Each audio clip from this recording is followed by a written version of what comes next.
So, ito, bumisita ako dito sa likod. Maaga ako nagsunog ng basura. Ah, Sisilipin ko yung isang bakanteng lupa na balak kong taniman. Teka, ito yung mga kaibigan natin gansa. Dahil dumidistansya ako sa mga yan dahil paborito nila akong hagarin. So, ito, punta natin yung bakanteng lupa dito sa amin. Ito. Tatamba ko itong tamnan. Tanim ko ng gulay. So, sayang naman. Kasi sa kamataba lupa dito, gawa ng dito hinahagis ng kapitbahay ko kanilang mga balat ng gulay. Mga pinagbalatan ng prutas at gulay.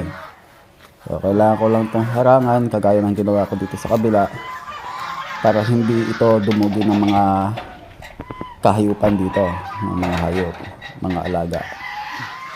So, ito, may mga punla ko dito na Magbabalak tayo naitabi pa. malunggay. Papakita ko sa inyo. Maganda ang lupa eh. Ito yung ating mga binhi, pinunla kong sili. So, dalawang klase ng sili ito, yung malalaki, sobrang anghang kasi laki ng pangsigang.